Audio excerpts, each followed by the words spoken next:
નમસ્કાર મિત્રો, મારું નામ ડૉક્ટર અર્જુન છે. હું એક નાના શહેરની પ્રાઇવેટ હોસ્પિટલમાં સર્જન છું. ઉંમર 45 વર્ષ. લાઈફમાં ઘણું બધું મળ્યું છે, નામ, પૈસો, સન્માન.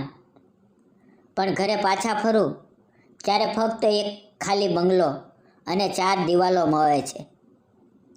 મારી પત્ની રિદ્ધિને હું 8 વર્ષ પહેલાં કાર એક્સિડન્ટમાં ગુમાવી ચૂક્યો છું.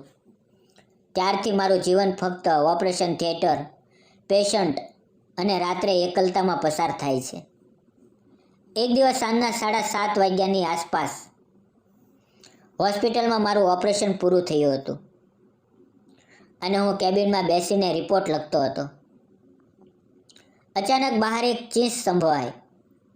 હું દોડીને બહાર આવ્યો તો રિસેપ્શન પાસે એક યુવતી પોતાના 7-8 મહિનાના બાળકને છાતી સાથે ચોંટાડીને રડી રહી હતી. તેના હાથ પગ કાપતા હતા. ચહેરો લાલ થઈ ગયો હતો. આંખોમાંથી આંસુનો પ્રવાહ વહી રહ્યો હતો. બાળકના માથા પરથી લોહી વહી રહ્યું હતું અને તેની સાડી પર પણ લાલ ડાઘ પડી ગયા હતા. હું તરત તેની પાસે ગયો. બાળકને હવેથી લીધું અને બોલ્યો, શાંત થાવ, શ્વાસ લ્યો, બધું ઠીક થઈ જશે. તેણે કાપતા ઓઠે કહ્યું, સાહેબ, મારી દીકરી ખાટલા પરથી પડી ગઈ. માથું ફાટી ગયું. મને કંઈ સમજાતું નથી. તેનું નામ સોનલ હતું. ઉંમર લગભગ 27-28 વર્ષ. દેખાવમાં એટલી સુંદર કે દુઃખ વચ્ચે પણ તેની આંખો ચમકતી હતી. પણ તે વખતે તેની આંખોમાં ફક્ત ડર અને બેબસી હતી. મેં બાળકને તપાસ્યું. ઘા ખૂબ ઊંડો હતો.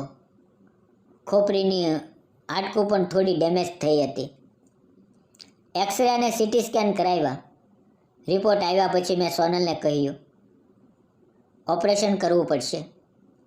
ખર્ચો લગભગ 30-35 હજાર થશે. આ સાંભળતા તેના પગ લથડી ગયા. તે બેસી પડી અને રડવા લાગી. સાહેબ, મારી પાસે એક પણ રૂપિયો નથી. હું એકલી છું. મારો પતિ 2 વર્ષ પહેલાં એક્સિડન્ટમાં ગુજરી ગયો. મારી પાસે તો એક નાનકડી ઝૂંપડી અને આ દીકરી જ છે. પ્લીઝ મારી દીકરીને બચાવી લ્યો. તેણે પોતાના ગળાની નાની સોનાની ચેન અને કાનના ટોપ્સ ઉતારીને મારા હાથમાં મૂકી દીધા. તેના હાથ એટલા ઠંડા હતા કે લાગ્યું એની અંદરની બધી ગરમી આંસુઓમાં વહેતી થઈ ગઈ. મેં એ આભૂષણો પાછા મૂકી દીધા અને કહ્યું, સોનલ, આ તમારી પાસે રાખો.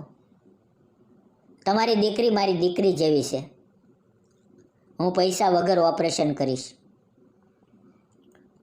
તે મારા પગે પડી ગઈ. મેં તેને ઊભી કરી અને ઓપરેશન થિયેટરમાં લઈ ગયો. 4 કલાકનું ઓપરેશન હતું.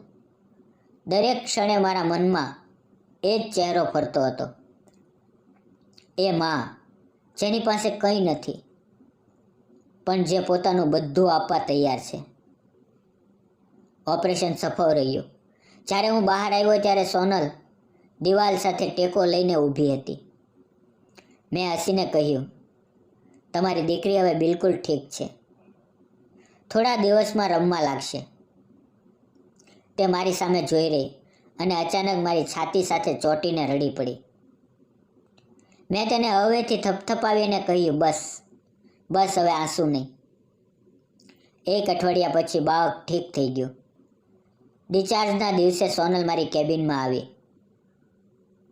તેણે એક જૂનું પર્સ ખોલ્યું અને તેમાંથી 500ની જૂની નોટોનું એક બંડલ કાઢ્યું. તેના કાન અને ગળું ખાલી હતા. મને સમજાઈ ગયું કે તેણે પોતાનું છેલ્લું સોનું વેચી દીધું છે. મેં પૈસા પાછા આપતા કહ્યું, સોનલ, મેં કહ્યું ને, પૈસાની જરૂર નથી. તે રડી પડી અને બોલી, સાહેબ, મને આ જીવનભરનું ઋણ નથી ચૂકવવું. મને કંઈક કામ આપો. હું તમારા ઘરે રસોઈ બનાવીશ, સાફ સફાઈ કરીશ, બગીચાની સંભાળ લઈશ. બસ મને મારી દીકરીને ખવડાવવા માટે થોડા પૈસા અને એક છાપરું આપો. હું એકલો રહું છું. મારા મોટા બંગલામાં 4 ઓરડા ખાલી પડ્યા છે. મને પણ કોઈની જરૂર હતી જે ઘરને ઘર બનાવી દે. મેં કહ્યું, ઠીક છે, તું મારા ઘરે જ રહી જા. તારી દીકરીને પણ અહીંયા જ રાખજે. પગારની વાત પછી કરશું. બીજા જ દિવસે સોનલ પોતાની નાની થેલી અને દીકરીને લઈને આવી ગઈ. તેણે ઘરના દરેક ખૂણે ચમકાવી દીધું. સવારે ચા બનાવે, મારા માટે ડબ્બો તૈયાર કરે, બગીચામાં ફૂલોને પાણી આપે, દીકરીને રમાડતી રહે. ઘરમાં ફરી એકવાર હસવાનો, બોલવાનો, બાળકના હસવાનો અવાજ ગુંજવા લાગ્યો. ધીમે ધીમે અમે એકબીજા સાથે વાતો કરવા લાગ્યા. સાંજે બગીચામાં બેસીને ચા પીએ, દીકરીને ખોળામાં લઈને રમાડીએ. એક દિવસ તેણે મારી પત્નીનો ફોટો જોયો અને પૂછ્યું, સાહેબ, આ કોણ છે? મેં ધીમેથી કહ્યું, મારી પત્ની રિદ્ધિ. હવે નથી. તેણે મારો હાથ પકડ્યો અને કહ્યું, તમે એટલા સારા છો. ભગવાન તમને ફરી ખુશી આપશે. એક સાંજે હું થાકીને સોફા પર સૂતો હતો. સોનલ પાણીનો ગ્લાસ લઈને આવી. ગ્લાસ આપતી વખતે તેનો નરમ હાથ મારા હાથને અડ્યો અને એ પળે મારા હૃદયમાં એક ધડકન થઈ. મેં તેનો હાથ હવેથી પકડી લીધો અને કહ્યું, સોનલ બેસને, થોડી વાત કરીએ. તે બેઠી. હું ધીમેથી બોલ્યો, સોનલ, તું મારા જીવનમાં આવી ત્યારથી મારું ઘર ફરી ઘર બન્યું છે. હું એકલો નથી લાગતો. મને તારી સાથે બાકીનું જીવન વિતાવવું છે. તું અને તારી દીકરી, શું તમે મારી સાથે રહેશો? હું તારી દીકરીને ક્યારે પારકી નહીં લાગવા દઉં. તેને મારી પોતાની દીકરી જેવો પ્રેમ આપીશ. સોનલની આંખોમાં આંસુ આવી ગયા. તેણે મારા ખંભે માથું ટેકવી દીધું અને ધ્રુજતા અવાજે કહ્યું, સાહેબ, તમે મારી અને મારી દીકરીનું જીવન બચાવ્યું, મારું ઘર પાછું આપ્યું. હું તમને કેવી રીતે ના કહી શકું? હા, હું તમારી છું, હંમેશા માટે. અમે બંને એકબીજાને વળગી પડ્યા. તે રાત્રે ઘરમાં ફક્ત ખુશીનો અવાજ હતો, બાળકનું હસવું અને અમારા દિલની ધડકનનો.